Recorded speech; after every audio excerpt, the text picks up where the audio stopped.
Hey, I'm Daniel Chan from UNS Sydney, Pure Mathematics. In this video, I want to show you how the Grassmannian projective variety by embedding it into projective space. And in so doing, what we'll do is that we'll put some projective coordinates on the Grassmannian, and these are the Plucker coordinates. Okay, so let's just see what our basic setup is and remind ourselves what is the Grassmannian. Okay, so what we'll do is we'll start by fixing a field K, and V is just going to be an n-dimensional vector space over K, so K to the n. And the Grassmannian, it depends on some dimension that's smaller than this n, so this D.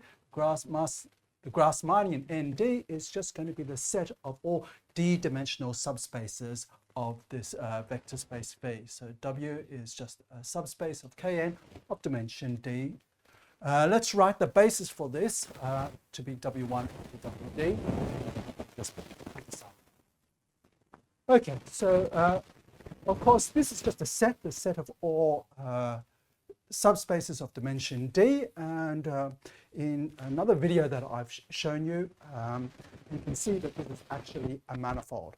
But what we want to do is to show how it's actually also a projective variety. And the way we'll do that is as follows. So first what we're going to do is, since W is a subspace of B, we're going to enter that iota W. And now we need to use the technology of the exterior algebra. So remember, the exterior algebra and the wedge product, this is something that's functorial. So we can apply the wedge product to this iota W. What we're going to do is we're going to look at wedge D of this iota W, which goes from wedge D of W to wedge D of V. And what's the reason for this? Remember, D is the dimension of W, so when we go to wedge D of this W here, this is actually isometric to K. It's a one-dimensional. So here we go from K to here. Okay? And it's quite easy to see, and you'll see this in the examples later on, that this is going to be a non-zero map, hence it's injective. So basically, it gives you a one-dimensional subspace of this wedge D of V, and hence a point of the corresponding projective space, of this wedge D of V. So that's what we're going to use to define our embedding of this Grassmannian, GRND, into some projective space, and it's this projective space. We're going to call that map P. And just to be explicit, what does it do? You take in this element of the Grassmannian, this d-dimensional subspace of Kn, so let's call it our W here, and we're just going to map it to the image of this wedge D of iota W. So it'll be some sort of one-dimensional subspace of this wedge D of V. It looks a little bit abstract like this, so it's good to get our hands dirty and see in a simple example what this will look at. So we'll look at the example where D equals 2. Okay, so we're looking at two-dimensional subspaces, so it's always spanned by two vectors, W1 and W2. Let's write W1 like this, W11 down to Wn1, and W2 like this, W12 down to Wn2. And then what we want to do is we want to look at the wedge 2 of this, so we'll go from wedge 2 of this space to here. So we just take the wedge of these two, okay, and it's going to be the span of the wedge of those two. So we might as well just take these two and wedge them together. Okay, so here's the first one, sum of Wi1 EI, and you wedge that to the sum of Wj2 EJ. We want to write this inside here, so we just take the wedge product, and that's easy enough to do. And thing about this wedge product here is that it will be some sort of a basis. So we've picked a basis here. This is the standard EIs. Okay? Then you get an induced basis. So in this case, D equals 2. So the induced basis is just EI wedge EJ, where the I index is less than the J index here. Okay, and so you just take this wedge product. The wedge product is going to be distributed. Okay, so it's easy enough. So I less than J, that will contribute to EI wedge EJ. How many times? Wi1 times Wj2 times. So that's given in this determinant here as the product of the diagonal terms, Wi1, Wj2. But if I is less than J and you pick the J term here and you wedge it with the ith term here, you get wj1, wi2, but then since the j is the contribution we get from that will be ej wedge ei, and since ei wedge ej is the negative of ej wedge ei, what you do is it will contribute wj1 negative of that ei wedge ej. So that's why you get this determinant coming out like that. So these here are essentially what's called the Plucker coordinates. Okay, they're going to be the projective coordinates for this space here, and also for the image of this Grassmannian. And just to remind you, of course, you can pick a different basis. If you pick a different basis, of course, there's some change of basis matrix. And then all of these determinants will change by the determinant of that change of basis matrix. And so that will only scale this vector in here. Okay? So you do actually get an element of this projective space. Okay, so the only thing to show that this Grassmannian is actually a projective variety is just to show that this is an injection with a closed image. Okay, and that's what the content of this proposition here is. And to do that, we're going to have to use a contraction map. Okay, so what's the contraction map? Let me remind you the notation, and then in the proofs, I'll remind you what that is. Okay, so suppose you have an rth wedge product of the dual of V. Okay, we can use that to contract this dth wedge product to give you something which is in the d minus rth wedge product of V. Okay, so V star is in the rth wedge product of this V star, and V is in the dth wedge product of this V. Then we'll denote this contraction as V star comma V like that. Okay. So what's the proposition? We'll break it up into two parts. The first one is that this P map here is actually injective. Okay. And the second thing is that, well, what's the image? The image is defined by a closed condition. Okay. And what is that closed condition inside here? So suppose you have some X which is inside here. So it's in wedge dV. Okay. The condition is given as follows. Okay. It's written inside the exterior out. Firstly, what we do is there's a bunch of these equations, one for every y star inside the d minus 1th wedge product of V star. You take this y star and you're going to contract it with this x, which is in the dth wedge product. So that lands you back down in the first wedge product, which is just V itself. So you're going to take that element of V and you wedge it with this dth wedge product of V to get you something in the d plus first wedge product of V. And you want that to equal 0 for all these y stars. So this is a closed condition. And again, it's best to unravel this in a more precise example. And I'll do that in the proof later on. Okay, so if you want to see how that's a closed condition. Okay. And so once this proposition is proved, of course, we get this corollary that this GRND is indeed projective. Okay. And then once you know it's projective, that's a very, very strong property about this variety, okay, and then you can do lots of things with it, okay. So in particular, it's compact, okay, and as a result of that, there are lots and lots of nice properties. Okay, so how are we going to prove part one? Okay, so what we're going to do is we're going to use this little lemma here, okay, and essentially to prove something is injective, what you want to do is you want to show that it has a left injective. That will certainly do it. So what I want to do here is to construct actually a left inverse, okay, so to go back from actually this wedge dV back to, unfortunately it doesn't land back to here, and it will also explain though where this contraction comes from. It's going to land back into the union of all these Grassmannians. In other words, given this element inside wedge dV, I'm going to produce for you just some subspace of this V, okay, and what it will do is that if that actually came from a d-dimensional subspace, okay, and you use this procedure, so you apply the P to land you inside here, and then you apply this map here, it's going to get you back to the original W you started with. Okay, so what is this map here? So what we're going to do is we're going to take this X, okay, which is in the wedge dV, and we're just going to contract it with all possible things in the d minus 1th wedge product of V dual. All these W star X's, all of these things here. Okay, so where will this land? Because this is in the D wedge product and this is in the D minus 1th wedge product of the dual, this will just land inside the first wedge product, which is just V itself. So these are just elements of V. And since this is a linear sort of thing, you'll get some sort of a subspace. Okay, so you get some sort of a subspace, but it's not clear what the dimension of that is. But what I claim is that if you take this W and you send it over here in this procedure, you go back, you'll get to where you started. It's in that inverse. And the proof of this is fairly simple, and it's really illustrative of what's going on, and hopefully will demystify a lot of these equations which are hidden in the exterior algebra.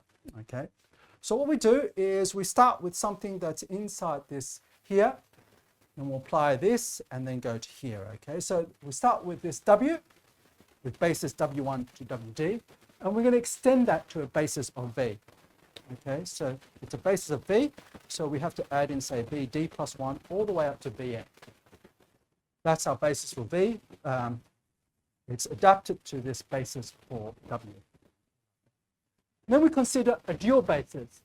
Okay, so the W1 star up to WD star, okay, and then VD plus 1 star up to Vn star.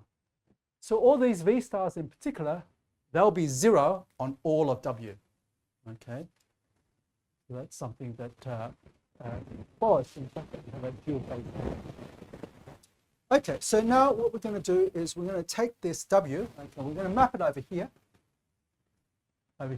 and that's the wedge product. So that W gets mapped to one wedge all the way up to WD. That's what you have here, W1 up to WD. Okay. And what we want to show is that, so you're over here, that's the X that you have when you apply P to this W. Now we want to look at all of these Y star X's, okay, these contractions here. Okay, so that's the next thing that we want to do. And we want to show that the set of all these contractions will be a subspace, which is the original W. To show that this lemma is true, that this map is a left inverse. Okay. So what we'll do is we'll pick an element of Y star, and I guess all you need to do is to pick a basis for this wedge D minus 1 of V star, okay? Because this is linear, once you pick a basis, you can just look at the span of all those contractions, and that will get you what is the image of this. Okay? So we just looked at all possible D minus 1 products of elements here. And then we perform this contraction. Suppose you have all of them are from the W stars, and the rest of the D minus 1 are from the V stars. So let's remind ourselves how this contraction works. D minus 1 and V wedges. So what you do is essentially you look at all possible permutations of this W1 up to WD and think of it inside the tensor product. So it's this anti-symmetrizer map, okay? So you look at all of those, and what you do is you just apply each of these D minus 1 linear functionals to the first D minus 1 tensor factors, okay? You evaluate that, the dth one will be left over, okay? And what you do is you take the sum over all of those. Okay, so that's what you do. So let's look at what happens here. So suppose there are actually some V stars here. So L is strictly less than D minus 1, so there's some V stars. Well, since there's some V stars, it doesn't matter how you W's here. Okay? One of these V stars, you have to apply, eats up one of these W's, but of course, these V stars, when you evaluate it on any of the W's, is 0. So those terms are all 0. So you always get 0 unless there are no V stars here. So what you get is D minus 1 of this W1 star up to D, WD star. Okay, so you take D minus 1 of them. Okay, so what happens if you take D minus 1 of them? Well, then when you apply those D minus 1 linear functionals to the first D minus 1 here, okay, remember you can permute them all you like. There's only one possibility that will get you something that's non-zero, okay, and you'll get the answer 1 there. And the one that's missing, that's some wj, okay, that's the wj that you'll get back, okay. So this is some wj, I guess, up to sign at least.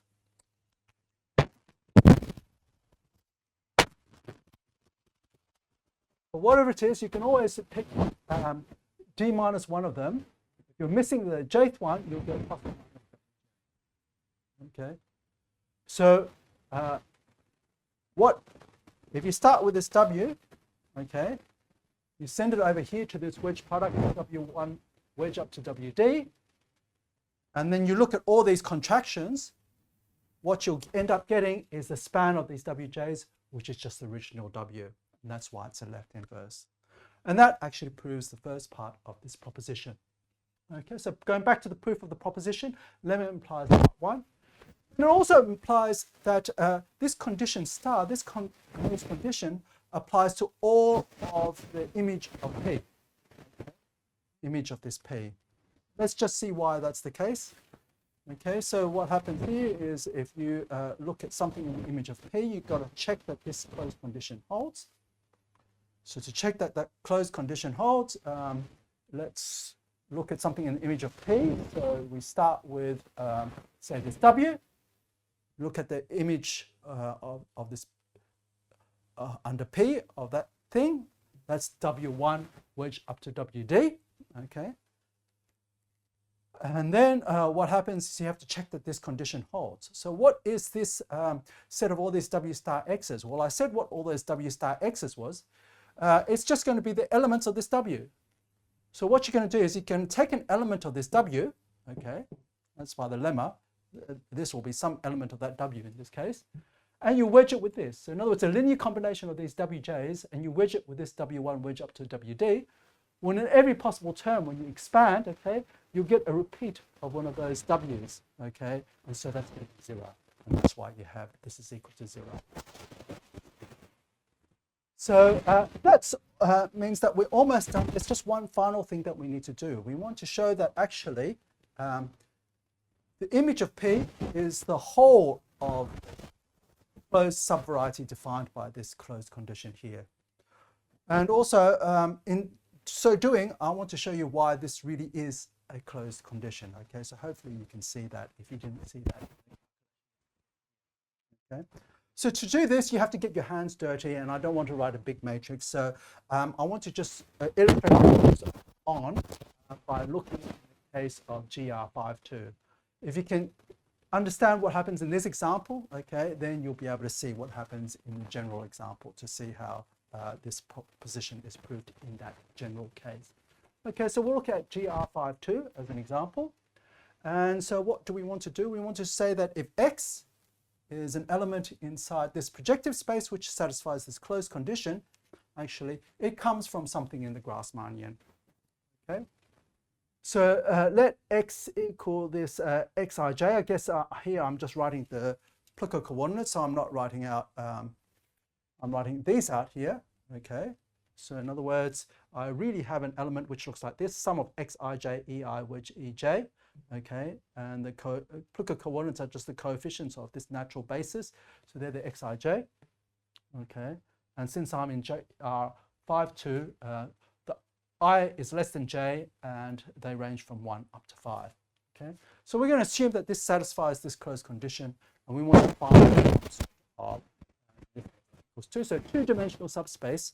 Okay, such that when you take the wedge of the wedge 2 of it, two-dimensional subspace, you will get this element in the space. Now, since you're inside this projective space, I guess this is covered by naturally defined affine patches. So we'll just pick one of them. We'll just pick the 1, 2 coordinate, okay, to be non-zero. And if the 1, 2 coordinate is non-zero, we can scale it so it's 1. So let's suppose we're in the patch x1, 2 equals 1. All the others are symmetric, okay? So you can apply some sort of similar argument, okay? And then, so that means that really all we're left to really do is to check this claim that you can find something which hits this x, okay? So I claim the thing which hits this x, okay, via this p, is actually just a two-dimensional subspace generated by the columns here. And then what I've done here is I've put the coordinates -x23, -x24, -x25 here, and the Plucker coordinates x13, x14, x15. Okay, so if you're wondering why I did this, and you've seen the video that I gave you, which shows that the Grassmannian is a manifold, you will have seen that this is one of the patches that we looked at. Okay? So if you where this, you know, firstly, that these two columns have to be linearly independent. And one reason may be because this 2 by 2 determinant is non-zero. And if that's the case, okay, you can pick a unique choice of generators, okay, or basis elements for that subspace. You can assume that you have a 1, 0 here and a 0, 1 here. Otherwise, you can take some linear these vectors so that we get this here in the case that you're in this patch. Okay, so that's kind of why we've done that. And then why have I chosen these other numbers? Well, I'll show you when I actually prove this claim. Okay, so the first point is that let's just check that we have equality here. So here we're inside this projective space, so we're checking Plucker coordinates here. Let's check that all the Plucker coordinates are correct if we're looking at the case where I equals 1 or 2.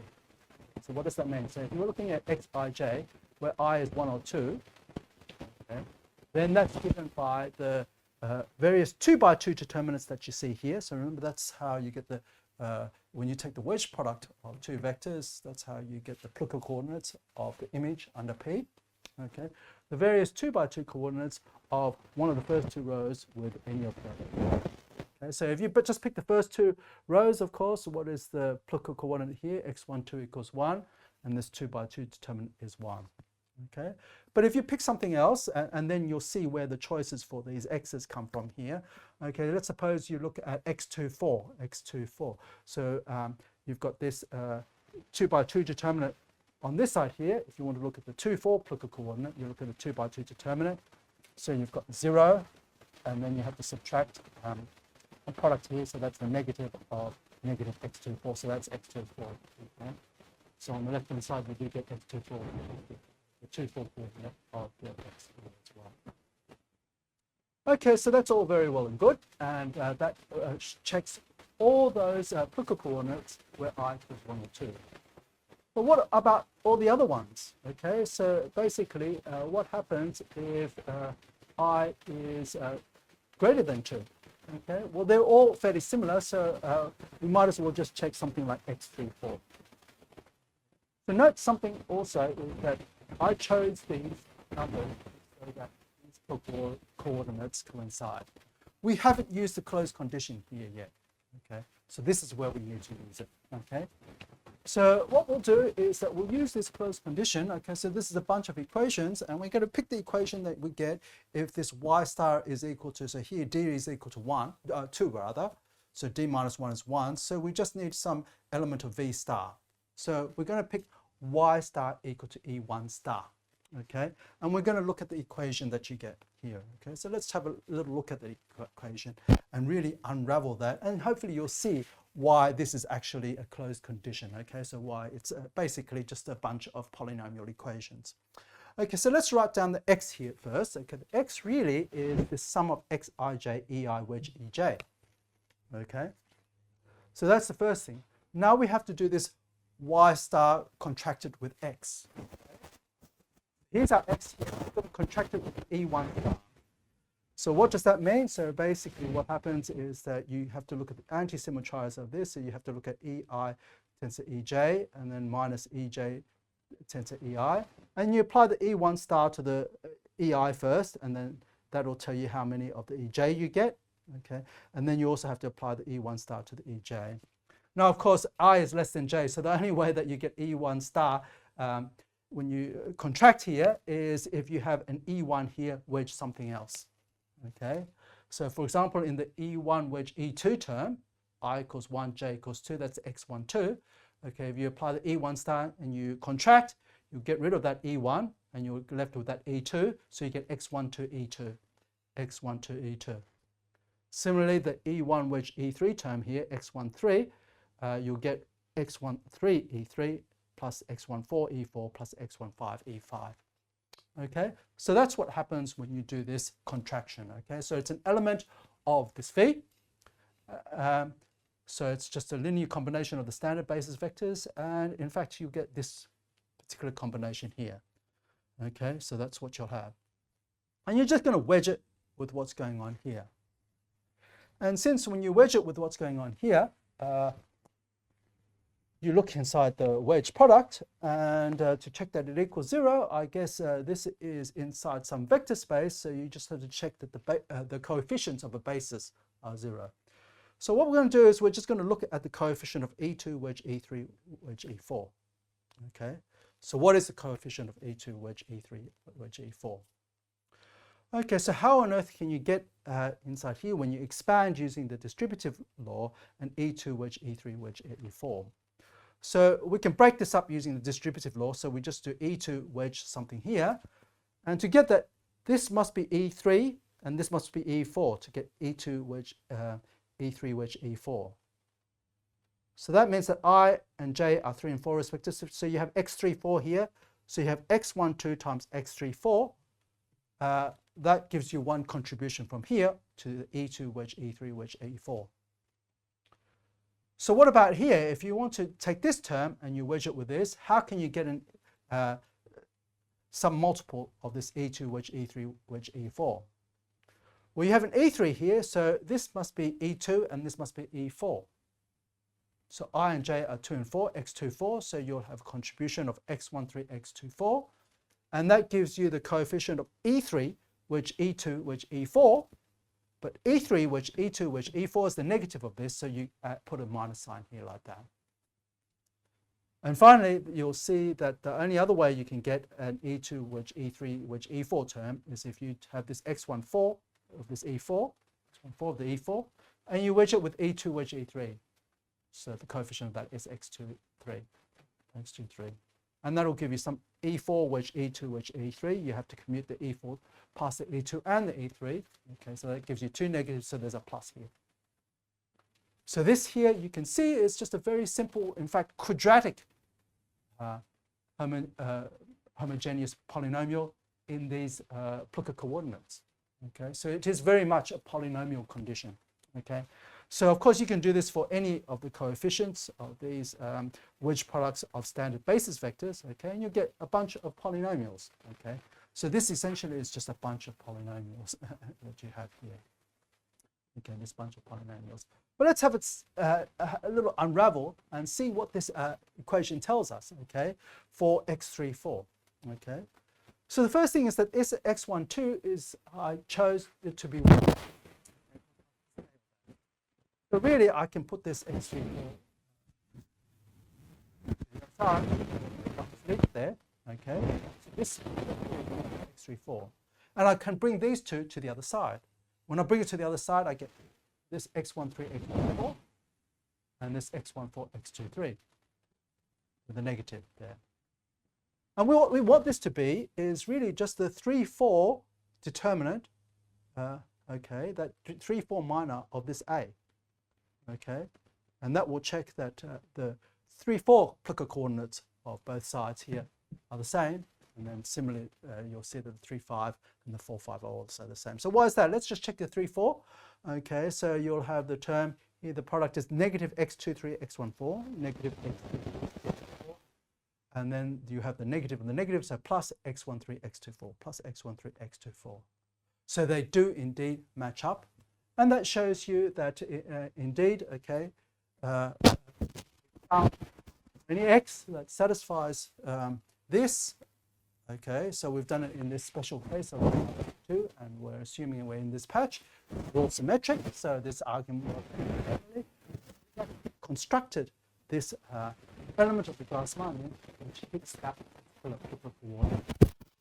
Shows you that this image of this map here from the Grassmannian, this embedding here, as a closed image, and so actually this Grassmannian is indeed a projective variety. I hope you enjoyed. set venture in pure mathematics.